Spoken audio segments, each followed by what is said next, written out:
Pressurise অয়েলকে filtering হওয়ার পরে pilot control ভালভে পাঠালো।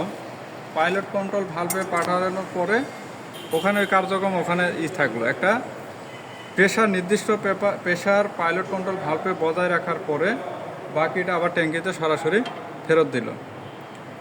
তো এখন এই মেন হাইড্রোলিক পাম্পকে নিয়ন্ত্রণ করার জন্য প্রথমেই পাইলট কন্ট্রোল পাম্পের শুরু থেকেই এই যে একটা লাইন, এই পাইপলাইনের মাধ্যমে একটা প্রফেশনাল ভালভে এই প্রেশারটাকে দিচ্ছে।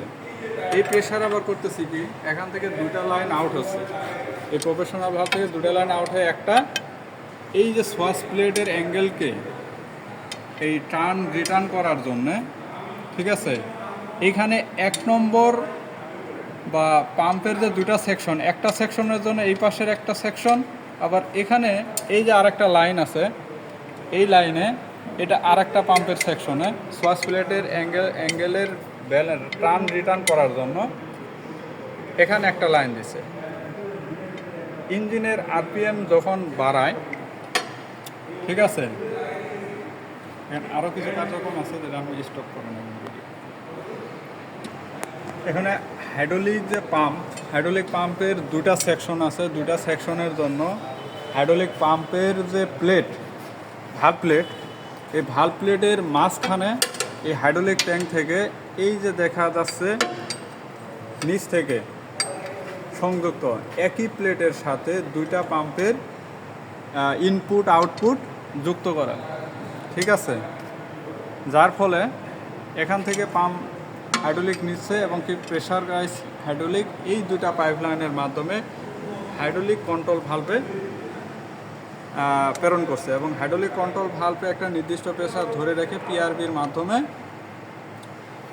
ট্যাঙ্কিতে ফেরত পাঠাচ্ছে, ঠিক আছে।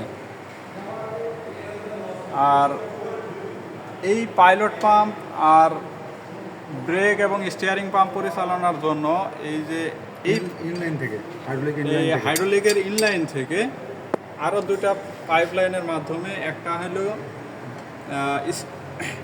পাইলট পাম্পের জন্য ইনলাইন, আর একটা হলো ব্রেক এবং স্টিয়ারিংয়ের জন্য ইনলাইন। যার এই হলো এই পাম্পের ইনলাইন এবং আউটলাইন হওয়ার পরে সেন্সরের কথা বল, স্টপ করে এখানে এই দুইটা সেন্সরের কাজ, এই দুইটা সেকশনে হাইড্রোলিক পাম্পের যে দুইটা সেকশনের কি পরিমাণ প্রেশার দিচ্ছে সেটাকে মেজারমেন্ট করা এবং সেই মেজারমেন্টকৃত প্রেশারকে সে ইসিএমকে পাঠায় বা টিসিএমকে। ওখানে আছে টিসিএম বা ইসিএম। ওখানে আমার একটু ডাউট আছে, ওখানে আছে দুইটা, ইসিএম